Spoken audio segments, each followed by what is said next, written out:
I have this feeling that the title that I decide on for this is going to be a pretty bold title because the energy I'm picking up is bold. So I have to think of something similarly bold. So, whatever title you end up seeing, you must like bold energy, huh? Bold sees bold. All right, jumping into who this is for. And before I even start this reading, a unique visualization comes through. It is someone jumping into a movie or skipping into a book halfway through and still understanding these things without any of the intro context, any of the beginning details. In fact, I sense here that the person that's coming through seems more comfortable doing so, like skipping to the middle without the boring beginning details is helpful to them or preferable to them. So you could literally do this yourself. Like this could be something that you naturally do. Like the beginning parts of things, like movies or books, could irritate you or could lose your attention or could be too slow. These are the literal interpretations of this. But if it's not that, I think what it's saying here is there's going to be a jumping feeling. Something here is coming and you won't have much context. You won't have much detail that you're used to that would maybe feel more appropriate or that would be more common. It's almost like jumping into the main plot twist, the main story point, and feeling kind of relieved you didn't have to do the buildup or the work to get there. That's the energy. And maybe it goes without saying that it does feel pretty bold because you're just coming into a movie theater and you're just skipping all the beginning stuff.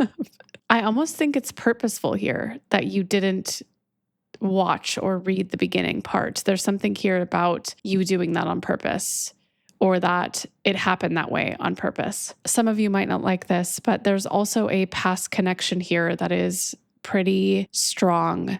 I see it might be heavily tied. I don't know if it will be all of the energy of this reading, but it does seem like it's relevant towards where you're going here. Like bringing up this past connection is relevant to where you're going. And I think what it's showing is there's like a mirroring process happening here. It's important to show you something and to confirm that to you before you walk into this movie or this book halfway through. Like you need this information. And I almost feel like whatever this message will talk about, this person will give you some sort of insight, or this message will give you some sort of insight for this person. So you will be able to jump into those parts, that middle piece of the movie, that middle piece of the book. It's like the work that was done here and then understanding this point will allow you to skip to that part and feel fully confident doing so, feel fully bold doing so. So I guess in regards to if this is for you, because normally my if this is for you is pretty specific, you might feel very strongly resonant with skipping beginnings in some way. That's coming through kind of clearly here. If it's not super specific like that, if it's not super literal, it could be showing that this connection that formed, there was a part where you skipped the usual beginning steps with this past connection. Like you jumped into the middle of the relationship quickly, or something about that is relevant to the relationship itself. If those two literal things are still not for you, I think that this might be something where I suggest you keep listening just because the beginning, if this is for you, seems kind of literal. So an open mind is usually good, and maybe some discernment, of course, if you're not feeling like you are the type that skips to the middle part. But if you are pretty certain that you are the one that does that, that is literal for you, that was how this connection kind of formed, this message is definitely for you. As for the rest of you, perhaps give it an open chance because that doesn't seem like enough information in my opinion. Oh, okay. This is unique. All right, let's go with it. I don't think I've ever felt this before in a collective read, so I must be getting some new folks, some new energy here for sure. So sensory issues are here with me right now, and I'm feeling them. And this is physical discomfort in the body. I don't know, maybe some of you are very sensitive to sensory inputs, like the way that clothes feel, textures, body sensations, all of that is kind of coming through. The physical body is being highlighted right now. And I kind of get that working around this sensitivity for you or whoever this is for is so normalized at this point. You might not even think twice about the ways in which you're functioning like this. This is like the type of person who buys specific pants or specific shirts over and over again, the same pair, because nothing else feels as soft or as nice or as comfortable to you. And there's nothing wrong with that, but that's the type of energy that's coming through. This is very much, I have a preference, and if it's working, I don't change it, and I don't want to change it. I truly have no idea how the sensory and the starting in the middle of things is relevant, but I'm hoping it kind of ties together as I walk through this with you. I'll leave more notes about these random things in the description, of course, so always be sure to check out my descriptions if you're kind of coming in like, what the hell? Why is she bouncing around so much? It's just how I read, I guess. And you're gonna love this because it just gets weirder. Gosh, today's reading, I really hope I can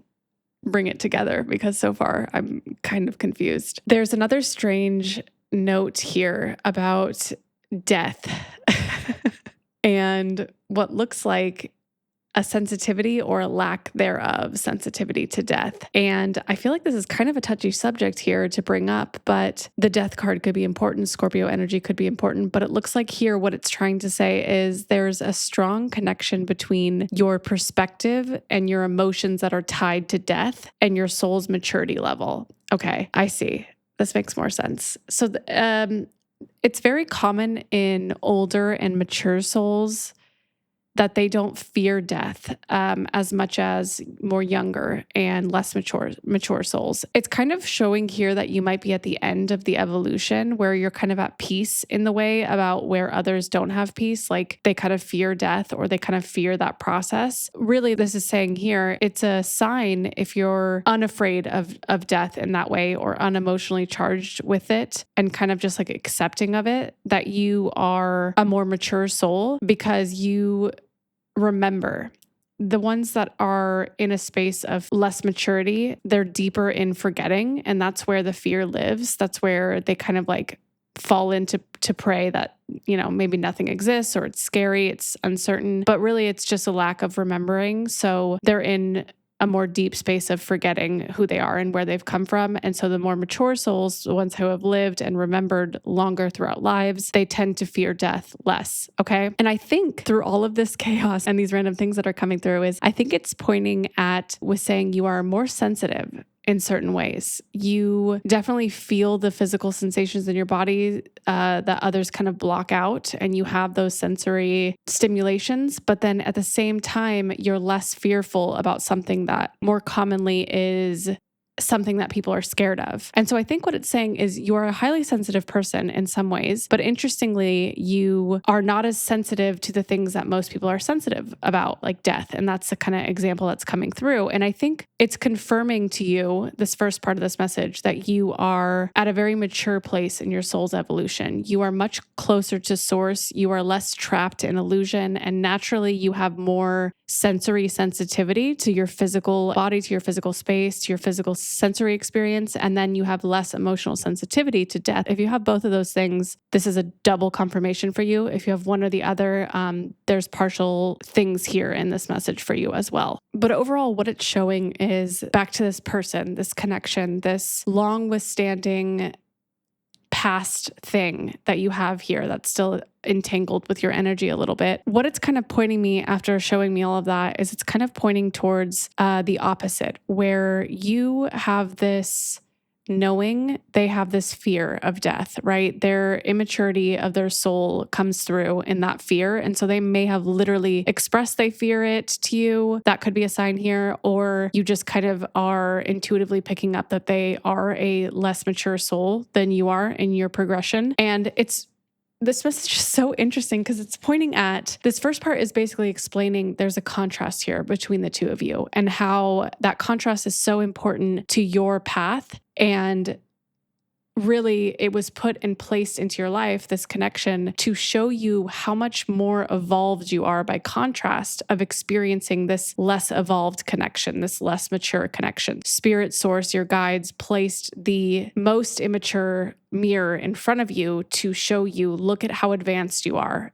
Remember, they wanted you to remember much quicker. Without someone being your energetic opposite, like this person was here, you wouldn't have been able to see yourself as clearly as you do now through this experience. It's almost as if this opposite, this way in which they were your complete contrast in maturity, helped you view yourself in the correct way. So that's why this experience was necessary, even though it felt so destructive. It was really just destroying your illusions of yourself. And that felt challenging at the time and still feels challenging because you totally viewed yourself incorrectly from what I see. You were viewing yourself like you weren't evolved, like you weren't attuned, like you weren't highly sensitive. And it was really the polar opposite. So that had to all be destroyed in order to rebuild a real view of yourself, because you were kind of wearing a mask in a way. And through this message, very heavy, very loaded, your guides are kind of telling you now, because you're ready to hear it. You're ready to understand why this connection came in your life, what the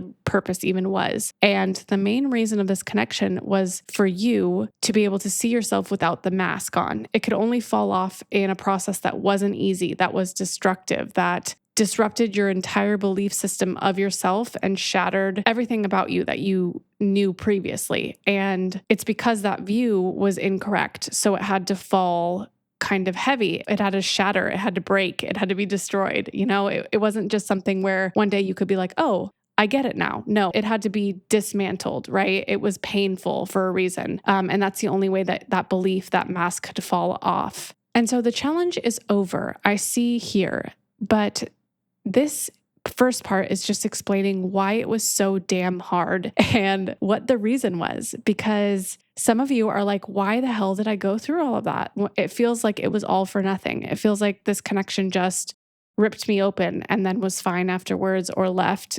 There's some feelings towards this connection as like it was meaningless or just destructive. And you seeing yourself clearly is not nothing. It is everything, especially energetically. Basically, your guide, spirit, source, they aligned you to what you actually deserve now through taking off the mask through this experience with this person. So seeing yourself is everything. Seeing yourself clearly is everything. And it's the most painful process because not a lot of people can endure what it requires. It requires this sort of destruction of your old beliefs. It requires complete doubt in yourself and everything kind of falling around you. And it's the greatest gift really you could ever get. And I think the first part of this message is just explaining why this connection came in and what it did for you, why it was for your best interest.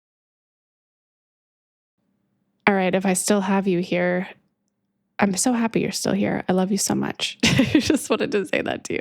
Okay, going back to this connection, okay? I know some of you are like, stop bringing up this connection, but listen, it's important. This past person is important. They are still lingering in your energy. So I don't know if it's because the timeline of the relationship was very long or if it had a very heavy impact. I think it's just still going to linger for a little bit while you orient to this new view, this new perspective of yourself that you're kind of like on the path for. But what I see very clearly with this message is this person was your mirror. They were your opposite. And you'll know who I'm talking about. I won't have to explain any details. You'll just have known throughout me bringing this up. But the status of this person, this other part of you, this mirror, has been doing the exact opposite of what you've been doing since separation or since a shift in the connection has occurred. Meaning you've been working on yourself, you've been doing the hard thing, you've been healing. They have been doing the opposite. And that shouldn't surprise you when I say that. You should already kind of like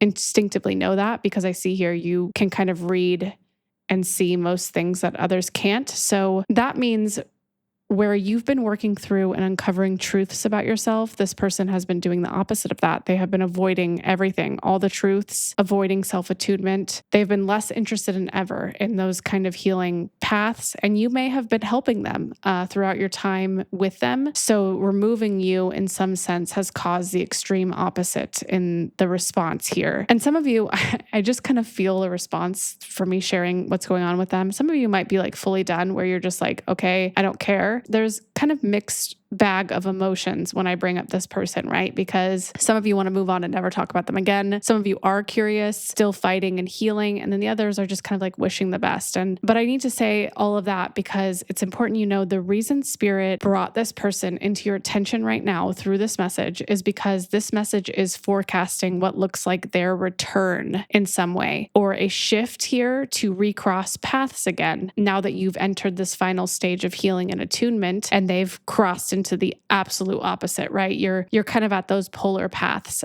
So the timing is going to cross where they come back. And I would usually say that this is a test. That's what I would feel initially. And I would probably advise to not engage and not change course because this person, especially from what I'm seeing here, they cannot see the truth. They have not done the work and they will not be good for you. There's also a part of this where they might try to hide the reality of what they've actually been up to and appear more stable and like they've put in more work than they actually have. But the reason that they are coming back, I see, isn't to test you, which is interesting. It's not a test. It's actually coming back to further this ability to see yourself even more. Now that you two have reached the polar opposite spectrums, you've kind of returned to your state prior to meeting this person. You've doubled into healing and attunement. You've grown. You've done the work, the hard stuff, and they've doubled down on avoidance, whatever else they're doing on the opposite side of that. So I believe what Spirit is trying to say, this main message of today, is that their role was to reconstruct your view on yourself. And then the separation was kind of an inevitable thing where you both completely went in opposite directions even further, which was pushed from the placement of this connection. And now that they return, now that the paths are going to cross again, you're going to see something at a much deeper level about yourself that you couldn't see while you were healing apart from them, what you couldn't see while you were with them. There's a final step here of seeing something even more clearly. And I believe this might be related to even more confidence than before. So kind of going back to the going into the middle of the movie, the confidence it takes to walk in mid-movie. Just imagine someone doing that. I mean, that's confidence saying, I'll get it. I'll understand. I don't need to do anything else. I'm just going to walk in and I'm going to enjoy this movie. That is the confidence. That is the energy that comes from encountering this person for a final time.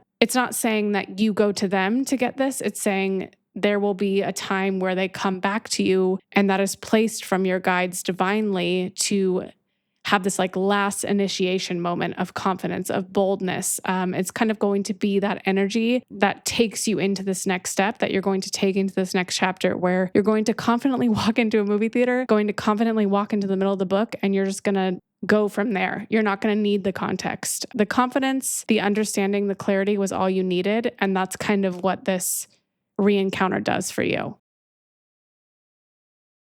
Welcome to episode 14. For those of you who are confused right now, like, weren't we just in a reading? What do you mean episode 14? What is this? Yeah, so things are a little bit different over here. The reason I can channel at such a level of detail is because I go through what I would call extreme lengths to protect the communicational space here. And these lengths are not seen anywhere else in this space. So they kind of have to be explained in each Salt Talks video.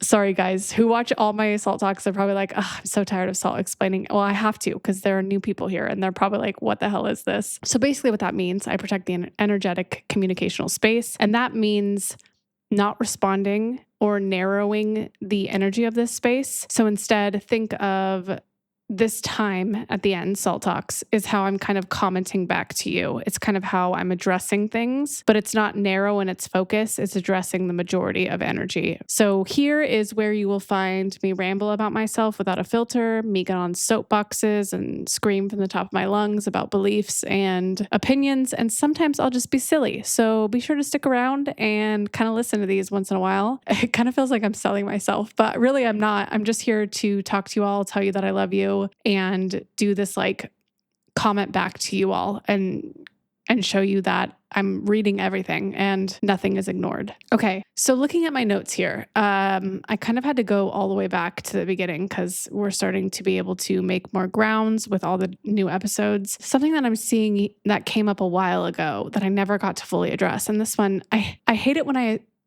work through something with you the first time rather than like write down some notes because I'll just like jot down an idea. Like I won't even expand on it. And so here I'll just like verbally vomit.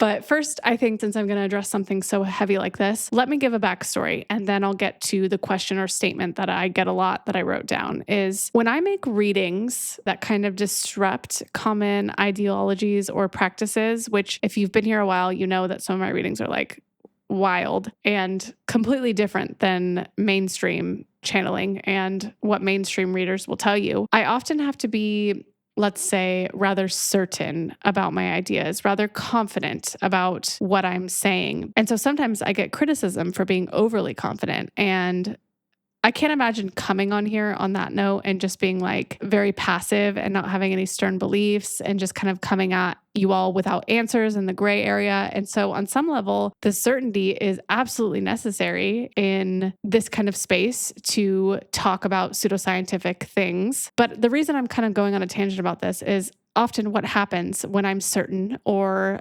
approaching something that is uncommon in a confident way is that it quietly says to other people who approach the same thing in a common way that they are wrong because I'm doing it in an uncommon way. Sometimes I get a lot of statements, comments, and just messages about how it comes off like I shadow project onto other readers, meaning other readers who follow a more common path, a more common approach to reading online, it can sometimes come off that I put them down or I put myself up on a pedestal because I'm coming off as self-righteous, confident, and it's completely on a different path. It's nothing like the common approach. Okay, are you all with me? So the comment I really get is you're projecting onto other readers. You're putting yourself on a pedestal. And I want to talk about this because I get to address two things, and it's kind of cool that I get to address two things at once. So the first thing is I want to ask you all, or whoever commented this, if they're even here, is why is being certain about being different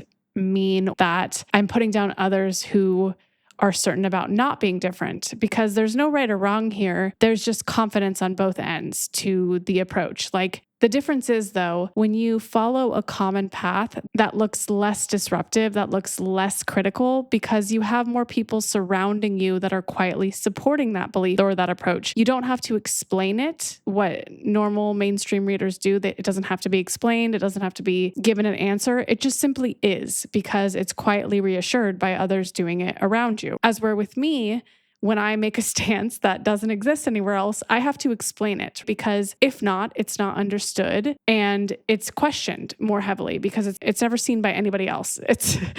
And so by explaining it, what I have to do is kind of create boxes of right and wrong in understanding because you can't explain something without explaining why you're in theory right. And so I'm simply saying why I do what I do and why it's right to me, but it has to come off in the way in which it kind of like, it quietly shames maybe other readers who are doing quote unquote the wrong thing. So I guess what I'm trying to say is there's no right or wrong, but when I explain the less common method, it comes off as critical because it needs to be framed as why I see it as right, why it is right to me, and why it might be right to you. And so by default, it puts others into a place of wrong. And so readers who follow common practices, right? A lot of hope messages, a lot of love messages. I had a whole series about leaking energy and cord cutting rituals, and perhaps they believe in that kind of stuff, like one-time off protection rituals, things like that. Common mainstream guides and readers. And readers who follow those common practices don't have to explain the why. They just can do. And if they did explain it, it wouldn't create a right or wrong because it doesn't need to be framed by being understood. It is simply understood because it is a common practice. It is mainstream. So I'm hoping this kind of makes sense. The disruptive messages I give come off as right or wrong because they have to. They require explaining. They require explaining a path that's not been seen before. And it's kind of like explaining why it's valid and where other readers don't have to explain that validity at all. They quietly form a line without anyone questioning. So by default, just to say it again, it creates right and wrong for me. And there's no way to frame disruption by being nuanced, by being in the in-between. It has to have certainty. It has to have confidence, because if it didn't, it would dilute the validity of it. And that's not to say I'm not certain and I'm pretending I am. I am very certain of what I put out there when I do disrupt. It's just if I came off nuanced or black and white or in the in-between spaces, it would dilute the validity. It would try to make others feel more comfortable, because framing as right and wrong makes some people feel uncomfortable. They like the nuance. I think that's where like common practices kind of get an easier ride, because they don't have to make anyone uncomfortable. They just kind of follow something quietly without explaining, without defending. It just is what it is.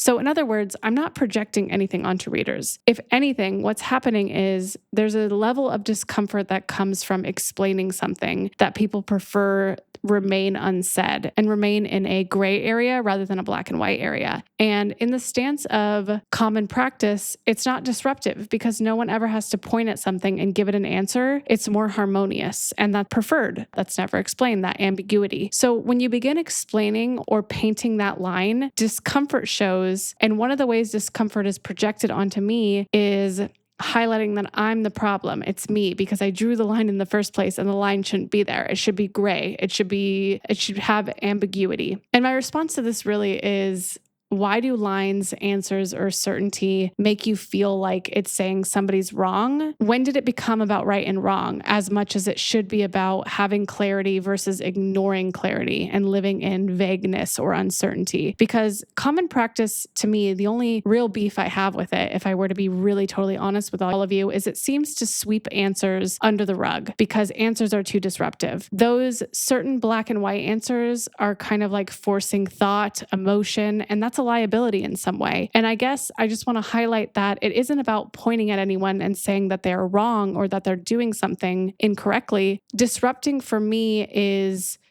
giving answers to a space that thrives on ambiguity, on lack of answers. And giving that clarity is the most disruptive thing I can do. And so I feel like I've been talking on my soapbox for a while, but I just think living in that gray area is doing more harm than good long term. So to reframe all of this, it's not about right and wrong. It's about demonstrating clarity in a very gray area place that kind of avoids that clarity, in my opinion. If you're new here, wow, you sat through the best salt talks, in my opinion. Or just mean, to me, I think addressing that was like a weight off my shoulders. Truly, I feel amazing. I hope that you enjoyed that. I promise they're not all like that. Some of them are just silly.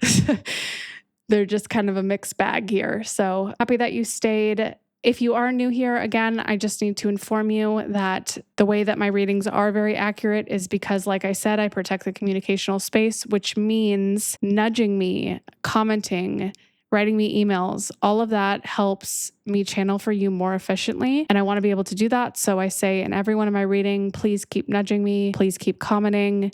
The comments themselves don't have to be your whole life story if you feel uncomfortable with that. It could simply just be a nudge, an emoji, a period. I've seen it doesn't take words to feel you, and I don't need a lot. So I love you all so much. Cheers, friends.